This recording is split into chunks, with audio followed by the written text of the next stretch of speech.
Good morning, my dear student. Welcome to the third session of Two Dear, written by Count Leo Tolstoy. So in our previous classes, we have seen about a particular kingdom called as Monaco. So now when we speak about Monaco, the first and foremost that we have to see here is about the place where was it situated.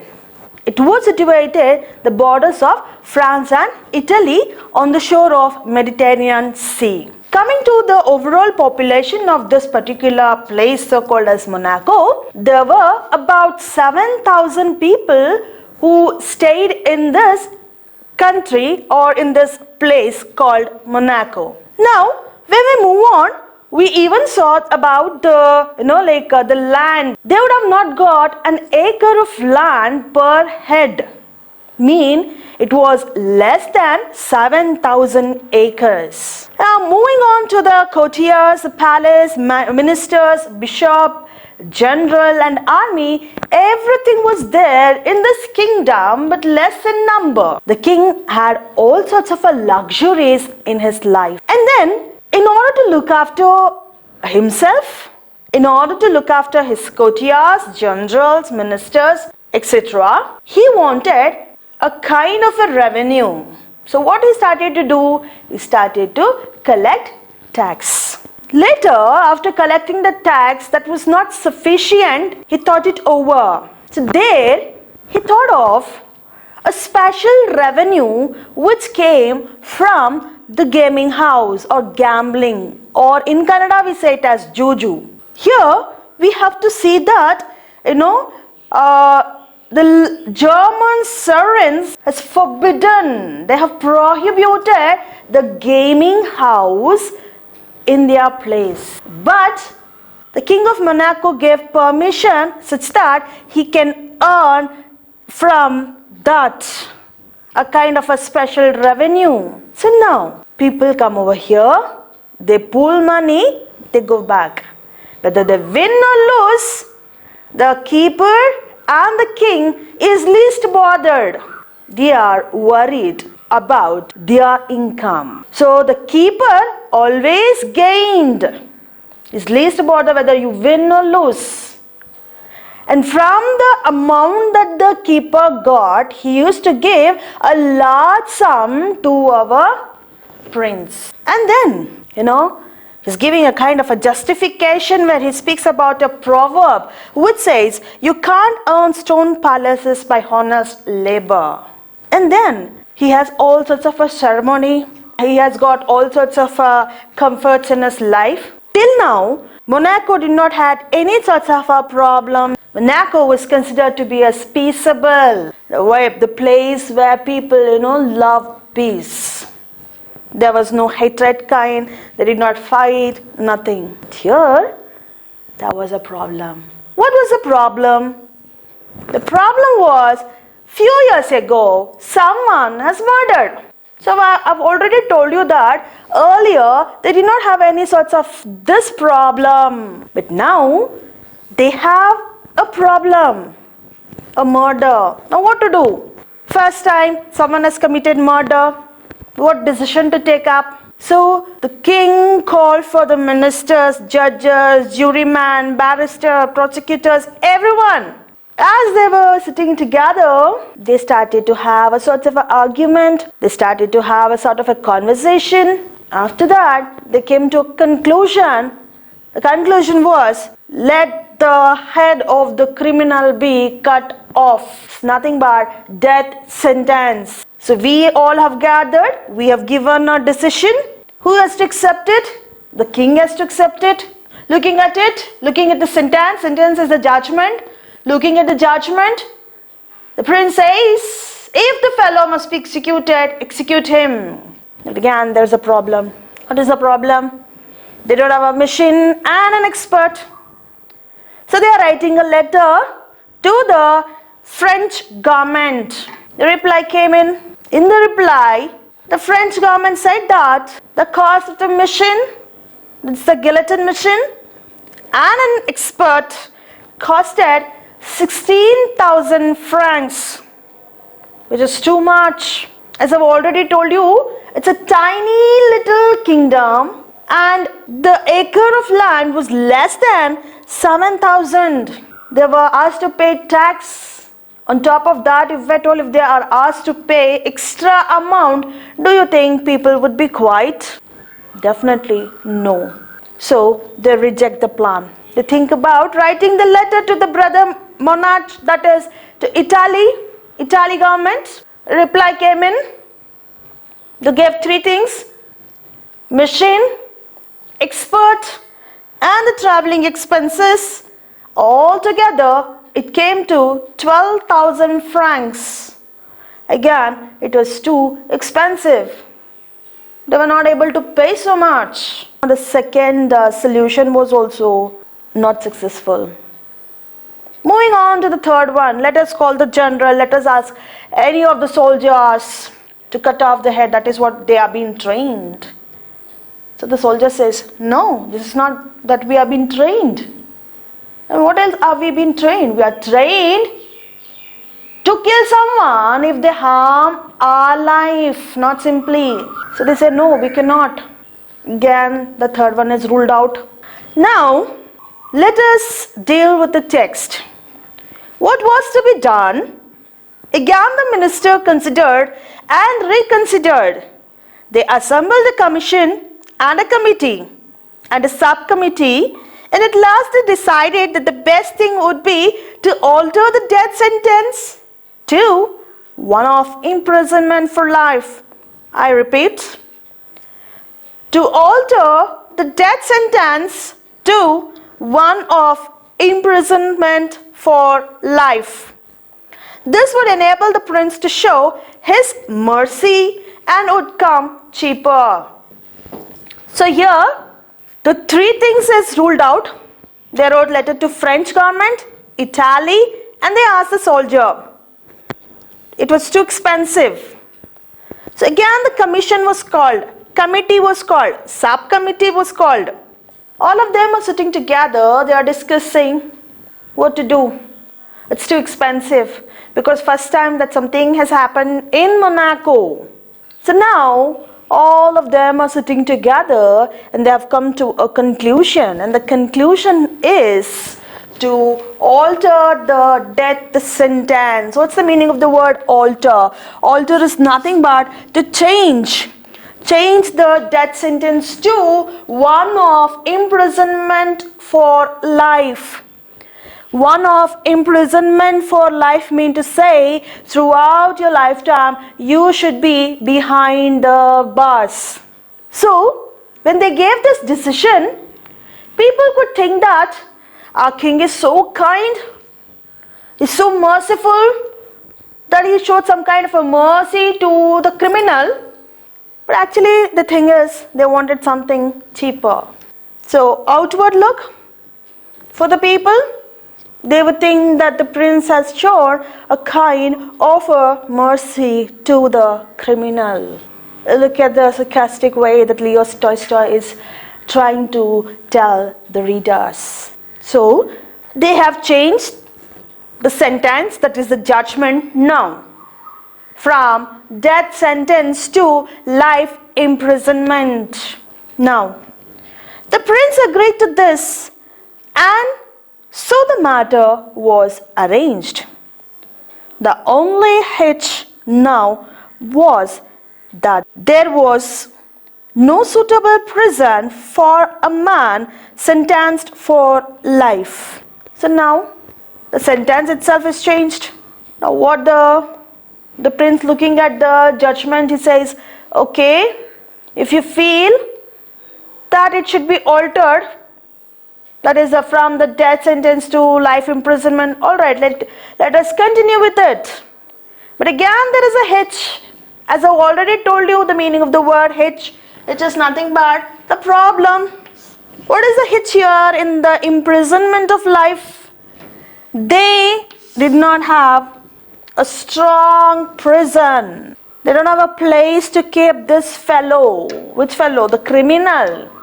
So there was a small lockup where people were sometimes kept temporarily, but there was no strong prison fit for permanent use. they had a place, they had a small lockup in Monaco where they used to keep some criminals for temporary use, not for the permanent use. Life in prison is nothing but, it's a permanent use. So they had a place which was used for the temporary basis. Now, the hit is that they don't have a place. However, they managed to find a place that would do, and they put the young fellow there, placed a guard over him. The guard had to watch the criminal and had also to fetch his food from the palace kitchen. So somehow they managed to have a place where they would have kept the criminal. So can I allow the criminal to stay alone? No. We need a guard to look after the criminal. Why do you think so that we need a guard? We need a guard because in order to keep an eye on the criminal such that the criminal will not run away. So they appointed a guard in order to look after the criminal. So here we saw that they have appointed a person called as a guard in order to look after the criminal. Now, what was the work of the guard here? The guard was supposed to watch the criminal first thing. Second thing, he was supposed to fetch his food, whose food? Criminal's food, from the palace kitchen. Now, don't you think so that the criminal has been treated in a very good way? He's sitting in his place. A guard is going, fetching food for the criminal, giving the food for the criminal. Criminal is enjoying his life sitting over there. So, a criminal over here is enjoying a kind of a luxury. God is taking care of the criminal. The prison remained there months after months till a year had passed. But when a year had passed, the kinglet looked over the account of his income and expenditure one day. Notice a new item of expenditure. So now, the prisoner remained there months after months. After a year, the kinglet is looking at the account of income and expenditure that has been, spent in that palace. So, he noticed a new item in the expenditure side. What is that expenditure? Expenditure is nothing but the expenses that we have. The expenses that we have done already, that would be recorded in a book, in a ledger book. So, the king noticed a new item of expenditure and was shocked. Why was he shocked? This was for the keep of the criminal, nor it is a small item either. There was a special guard and there was also the man's food. It came more than 600 francs a year. The worst of it was that the fellow was still young and healthy and might live for 50 years. So now, there was a special guard and they were supposed to provide food even to the guard. So it's a double expenses of the expenditure. The first thing, they have to look after the criminal. If they have to look after the criminal, they need a guard. So they have to look after two people here. And he is considered to be as a special guard. And then, when the king looked at the expenditure list, it's more than 600 francs a year. And what are the added things for this. Why was the kinglet worried about this particular thing? Because it was more than 600 francs a year. Not only that, the criminal was young. Was he healthy? If he was unhealthy, prince would have not bothered about him. He would have thought that the criminal would die. But a criminal, not only that he was young, he was healthy too. What was the other added up quality? Because the criminal was young and healthy, roughly to say, he just calculated that he may live for 50 years. Who? The criminal. So 600, more than 600 francs a year, 600 into 50.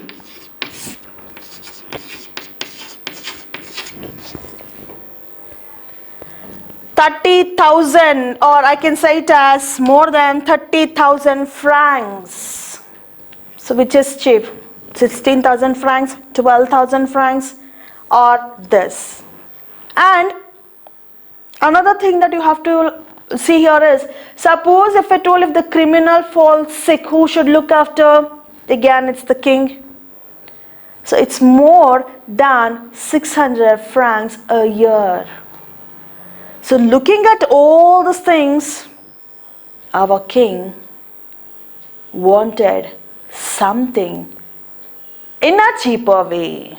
When one came to reckon is calculate it up, the matter was serious, as I've already told you. This matter is something which is very serious. 30,000 francs. It would never do. So the prince summoned his minister and said to them, "You must find some cheaper way of dealing with this rascal. The present plan is too expensive." So looking at all this thing, looking at the calculation and all, the prince says that he wanted to do something in a cheaper way. Some decision, something to deal with this criminal in a cheaper way. Because 30,000, more than 30,000 francs is not a joke, is not something, where you can spend. Too expensive. So, the prince says that the present plan is too expensive. We cannot deal with that. Something where we can have things in a cheaper way. So again, the minister was called. And the minister met and considered and reconsidered till one of them said, "Gentlemen, in my opinion, we must dismiss the guard." But then rejoined another minister, "The fellow will run away." "Well," said the first speaker, "let him run away and be hanged to him." So they reported the result of their deliberation to the kinglet, and he agreed with them. So now the prince wanted something in a cheaper way. The minister was called. They considered the matter. They reconsidered the matter. One gentleman, he's got an opinion. He says, "Okay, let us do one thing. The cost is 600 francs for two. One is the criminal. The second one is the guard. So what should we do? Simple. Remove the guard or dismiss the guard." So it's a good idea actually. But there was another fellow who rejoined and said that if you dismiss the guard, the criminal will run away. So the first speaker says that if the criminal wants to run away, let him run. Our problem is sorted out. We don't have any sorts of a headache to look after the criminal. If he wants to run, let him. So this was taken again to the prince. Looking at it, looking at the sentence, he says, okay, dismiss the guard. Now, the guard was dismissed and they waited to see what would happen. All that happened was that at dinner time, the criminal came out. Not finding his guard, he went to the prince's kitchen to fetch his own dinner. He took what was given him, returned to the prison, shut the door on himself and stayed inside. So now, the guard is dismissed. The people over there just wanted to know what the criminal would do. They were waiting that the criminal would run away. But what happened here? At the dinner time, the criminal came out, looked here and there to find the guard, because criminal was not aware that the guard is dismissed. So looking at it,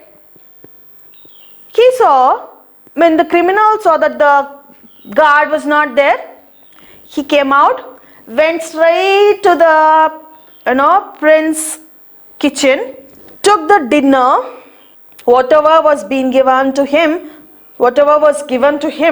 he just took it. He did not run. Instead, he just went back to his place, locked himself, and he was staying there. What did the people expected? Normally when they don't have a guard, they try to run. But here, he did not do such thing. He went out, looked for the guard. As the guard was not there, he himself went, fetched the food, came back and stayed inside. He locked himself and he stayed inside. Now again, they have a problem. They were expecting that this fellow would run, but instead, he did not do any of such activity, or he did not do any of that work. He stayed inside. Next day, the same thing occurred. He went for his food at the proper time, but as for running away, he did not show the least sign of it. What was to be done? They considered the matter again. So they thought, first day this fellow may not run, probably tomorrow he may try. So they expected the fellow to run away. Instead, the next morning also, the next day also, the fellow went out, collected his food. He did not show any sign of, running away. Instead, he came back to his place and he stayed there. Though that he did not have any guard to look after him, he did not run. The government here is not able to come up with a decision against the criminal. They are allowing the criminal to run away. But the criminal is not doing that. Why is he not doing it? If any criminal here, if at all, if he would have given this option, I am sure that they would have enjoyed this option. But here, this criminal is not doing any of that thing. Why? Let us discuss that in our next session. Now students, it's time for you people to take down the questions. First one, you can refer your textbook as well, page number 12. Comprehension second, question number 1 and 2. I'll read it out for you. The first question is, the gambling is a dirty business. Why does the King of Monaco resort to it? Second one, why did the King of Monaco keep changing his mind in dealing with the criminal? We would expect your answers to be sent to our WhatsApp group or individually by 9 p.m. Thank you.